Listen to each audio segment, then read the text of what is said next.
10 things you probably didn't know about the Star Wars Holiday Special. Number 1. Now it's no secret that the Star Wars Holiday Special is rather awful. It's almost as if everyone involved were completely off their rockets on some spiked Wookie Ookies, am I right? Well, as it turns out, they kinda were. Bruce Vilanch, for example, has admitted to using cocaine regularly throughout the project. Number 2.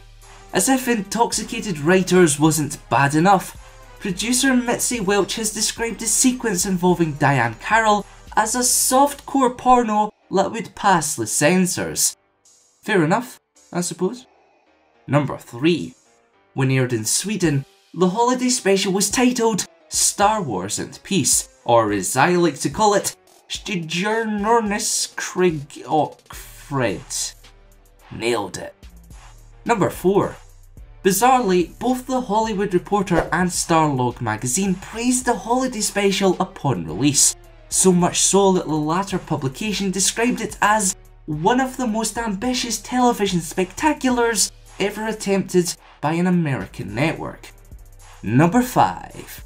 One man who would have undoubtedly hoped for continued positive reviews is none other than James Earl Jones. Why, I hear you ask? Well, the Star Wars Holiday Special marked the very first time he was credited as the voice of Darth Vader. Number 6. Contrary to some reports, R2-D2 was portrayed not by Kenny Baker, but rather via remote control. Number 7.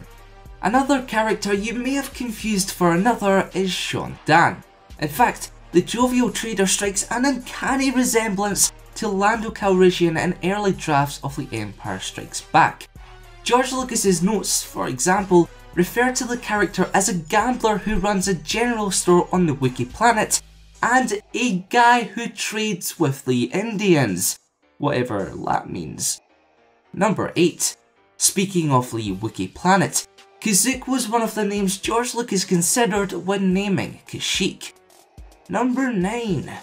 As a means of voicing the likes of Mala, Itchy and Lumpy, legendary sound designer Ben Burtt used recordings of bears and lions from the Olympic Game Farm in Sequoia, Washington, as well as various cubs from the San Diego Zoo. And last but not least, I'm sure we all know by now how early Star Wars often recycled props from previous films and even other franchises as a way of cutting costs. But what you may not know is that the large white rat suit was reused from 1976's The Food of the Gods. Unfortunately, those wearing alien costumes in the very same cantina sequence were all but guaranteed to pass out at one point or another during the full day of shooting. So troublesome was the lack of air circulation that crew members were left with no other choice than to pass around oxygen tanks in between takes. Were you surprised by any of today's facts? Let us know in the comments below. If you learned something new from today's video, be sure to leave a like. And for weekly trivia content, press that subscribe button and notification bell to keep it locked here to the Kyrgyzstan.